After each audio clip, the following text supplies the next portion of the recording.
Future classes में आप लोगों का स्वागत है। हम पर्यावरण सब्जेक्ट का टॉपिक चला रहे हैं इस वीडियो के माध्यम से। जो आज का टॉपिक लिया गया है संबंध से, पर्यावरण सब्जेक्ट में संबंध टॉपिक से हम वीडियो देखेंगे। तो संबंध का मतलब क्या है इसके बारे में थोड़ा देखते हैं। तो संबंध वह बुनियाद होता है जिसमें दो या दो से अधिक व्यक्ति रक्त के आधार पर या विवाह के आधार पर या भावनाओं के आधार पर जुड़े हुए होते हैं। मतलब कहने का तात्पर्य यह है कि संबंध वह बुनियादी होता है जिसमें दो या दो से अधिक व्यक्ति रक्त के आधार, रक्त मतलब ब्लड मतलब खून के आधार पर या विवाह के आधार पर, विवाह के जो शादी होता है उसके आधार पर, अपने भावनाओं के आधार पर जुड़े होते हैं। वो क्या होता है, एक तरह से एक संबंध होता है। और इसके बाद देखते हैं संबंध के प्रकार। तो संबंध के प्रकार देखेंगे। संबंध दो प्रकार के होते हैं। संबंध के प्रकार में एक पहला में देखेंगे क्या होता है, तो दादा दादी। संबंध के प्रकार में समस्त संबंध एक होता है पहला में, और दूसरा में वैवाहिक संबंध होता है।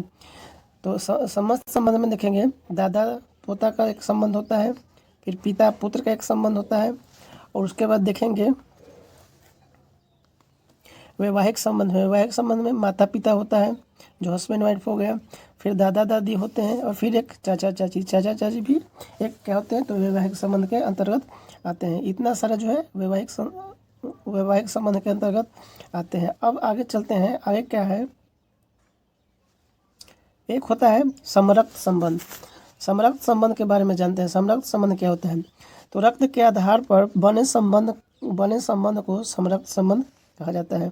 मतलब रक्त संबंध के आधार पर जो बना संबंध उसको क्या कहा जाता है, तो समरक्त संबंध कहा जाता है। जैसे पिता पुत्र तो रक्त के आधार पर बना है।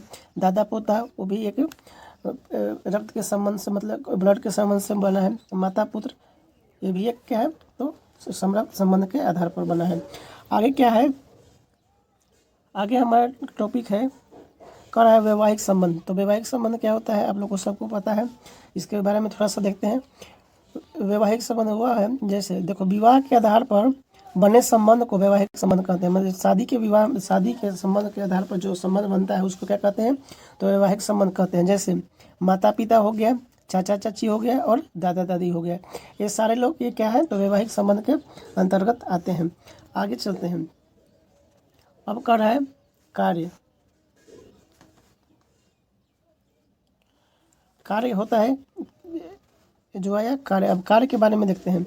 कार्य क्या होता है, तो एक बालक होता है, बालक के द्वारा होता है, और बालक जो करता है खेल की क्रिया संपादित करता है। बालक जो है खेलने में ज़्यादा व्यस्त रहता है। तो बालक क्या कर रहा है, परिवार में बालक का कार्य है कि वह परिवार द्वारा किए गए समाजीकरण की शिक्षा के अनुसार व्यवहार प्रदर्शन करे। मतलब कह रहा है क्या कि बालक का कार्य क्या है, बालक का कार्य है कि जो सामाजिक क्रिया है जो समाज में जो होते चला है वो उस पर ध्यान दे, और अपने परिवार पे भी ध्यान दे, शिक्षा के अनुसार प्रदर्शित करें।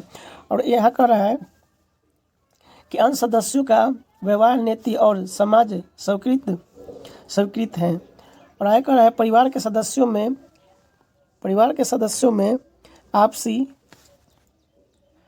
जो है सामंजस्य स्थापित करना। मतलब आपसी सामंजस्य मतलब आपसी में प्रेम भाव रखना, ये एक तरह से कार्य कहलाता है। परिवार में कार्य होता है। आगे कर रहा है क्या, खेल।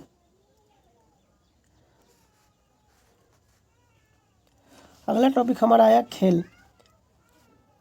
पहला वीडियो में परिवार देख रहे हैं, दूसरा में वो परिवार के बारे में देखे हैं, और तीसरा में संबंध देख रहे हैं, और इसके बाद में चौथा जो टॉपिक चल रहा है खेल से चल रहा है। तो सब हो गया, तो इसके बाद में खेल स्टार्ट होगा।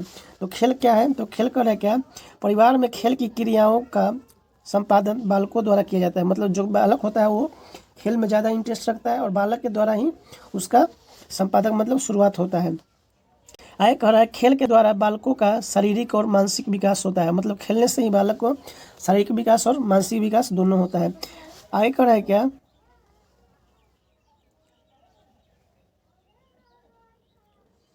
आगे कह रहा है खेल के द्वारा बालकों को प्राथमिक स्पष्ट पर शिक्षा, प्राथमिक स्तर मतलब 1 से लेकर 5 तक खेल के माध्यम से उसको सिखा प्राथमिक स्तर का शिक्षा भी प्रदान किया जाता है, जैसे मोंटेसरी विधि क्या है, तो ये प्राथमिक स्तर का है मोंटेसरी विधि, और किंडरगार्टन विधि। किंडरगार्टन विधि ये सब खेल के अंतर्गत आते हैं। इसके माध्यम से हम बच्चों को अच्छे से सिखा सकते हैं और बता सकते हैं। उसका बाद हमारा टॉपिक जो आता है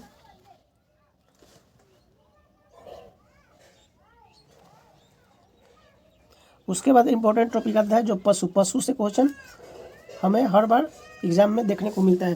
तो पशु में कौन कौन आ गया, तो हाथी है, उसके बाद शेर है, उसके बाद बाघ है, इसके बाद स्थल है, उसके बाद सांप है, उसके बाद डॉल्फिन है, उसके बाद नीली हवेल है, उसके बाद मकड़ी है, उसके बाद गीद है, गीद पक्षी में आ जाएगा, उसके बाद चील है, उसके बाद बाज है, उसके बाद कोयल है, उसके बाद कौवा है। इतना सारा से क्वेश्चन हम लोग को एग्जाम में पूछता है। तो इतने सारे को हम लोग को ध्यान से पढ़ना है। इस चैनल पर हम अच्छे से पढ़ाएंगे आप लोगों को। इस वीडियो को 1 से 2 बार हर समय देखिएगा जब तक आपका एग्ज़ाम नहीं हो। काफ़ी आपको एग्ज़ाम में मदद मिलने वाला है इस वीडियो के द्वारा। तो हम देखते हैं आगे पशु में। तो पशु हम पहला पॉइंट ले रहे हैं हाथी।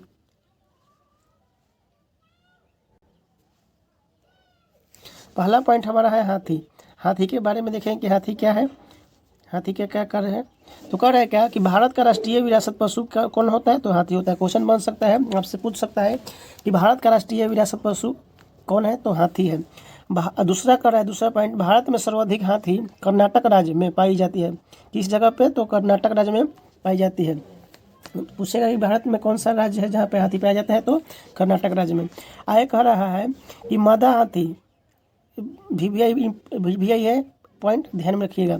मादा हाथी, जो मादा मतलब फीमेल जो होता है, फीमेल हथनी जिसको बोला जाता है, वो मादा हाथी बच्चों के साथ समूह में रहती है और उसका नेतृत्व करती है। मतलब देख रेख वही करता है, वो सबसे आगे वो रहती है, मादा हाथी है, उसके पीछे पीछे बाकी सब हाथी चलते रहता है। आगे कह रहा है इस समूह के लगभग 10 से 12 बच्चे एक साथ रहते हैं। मतलब इस समूह में 10 से 12 बच्चे हर समय इसके साथ रहते हैं। आगे कह रहा है इसके नर बच्चे, मतलब मदा वाला जो होता है बच्चे 14 से 15 वर्ष की आयु में समूह छोड़ देता है। जो मेल हो गया, मेल जो है हाथी, वो 14 से 15 वर्ष का उसका एज हो जाएगा तो वो अपने झुंड से अलग हो जाएगा। आगे कह रहा है क्या,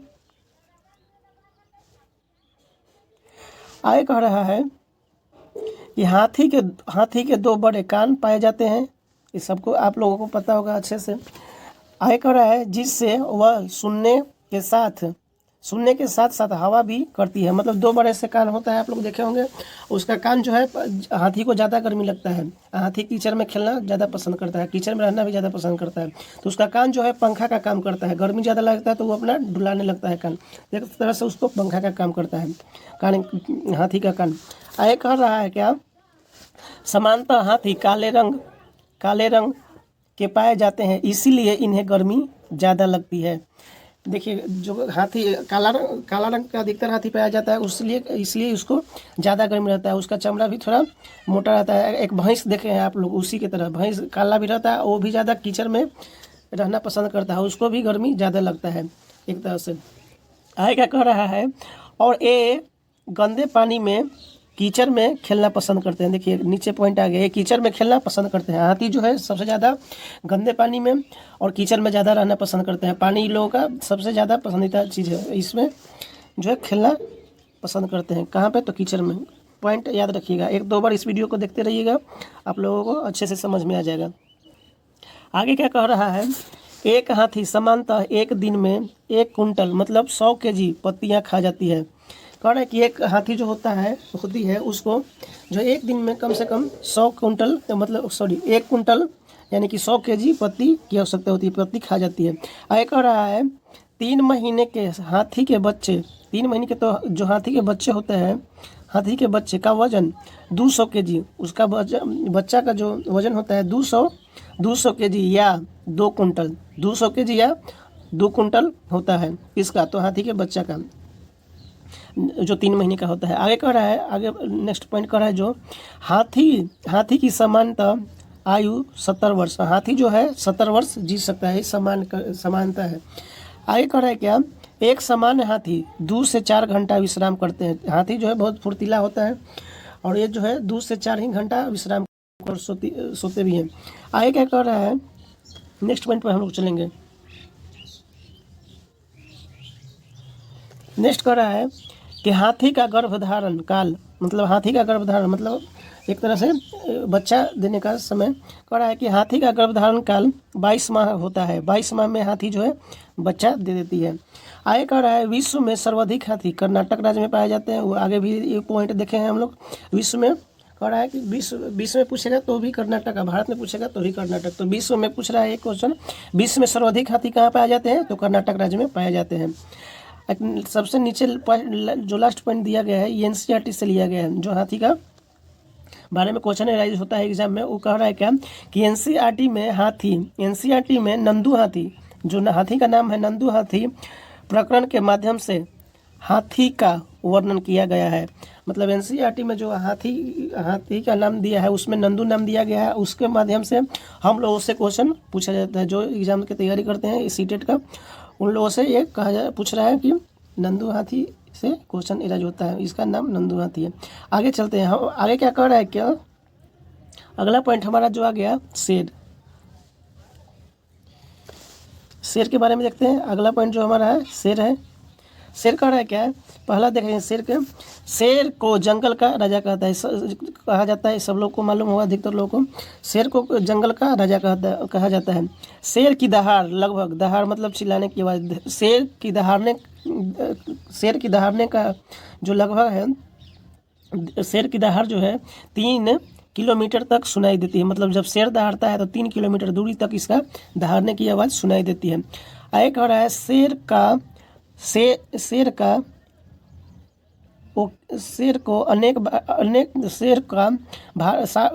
को भारत का राष्ट्रीय चिन्ह में भारतीय राष्ट्रीय चिन्ह में मतलब सारनाथ स्थित अशोक स्तंभ देखे हुए, जो पैसा पे भी रहता है, सिक्का उक्का पे भी अशोक स्तंभ किया गया है। मतलब इसका चिन्हित किया गया है कहाँ पे, तो शेर को अंकित किया गया भारत के राष्ट्रीय चिन्ह में। आगे का पॉइंट अगला, इनके बच्चे समूह में रहते हैं। इनका जो बच्चा होता है वो समूह में रहते हैं, और समूह का नेतृत्व मादा शेर या शेरनी द्वारा किया जाता है, और इसका देखरेख जो होता है शेर और शेरनी दोनों करते हैं। अगला पॉइंट कह रहा है क्या, आगे कह रहा है शेर मनुष्यों की तुलना में 6 गुना ज़्यादा दूर देख सकता है। ये क्वेश्चन बनता है हर समय, ध्यान रखिएगा कि शेर कितना मनुष्य के तुलना में कितना गुना अधिक देख सकता है, तो 6 गुना अधिक देख सकता है। आगे कह रहा है शेर अपने इलाके का निर्धारण अपने मूत्र के गंध के माध्यम से करता है। मतलब जो शेर घूमता है वहाँ पे पेशाब उसाब कर देता है, तो उसका एक क्या सीमा रेखा हो जाता है। मतलब वो कह रहा है कि अपना इलाका जो है उसके अपना मूत्र से ही पहचाना जाता है कि मेरा यहाँ से यहाँ तक का इलाका है। तो यह आगे अगला पॉइंट कर रहा है, आगे हम लोग चलते हैं। आगे कह रहा है क्या, शेर अपने मूछ के बाल, शेर जो है अपने मूछ के बाल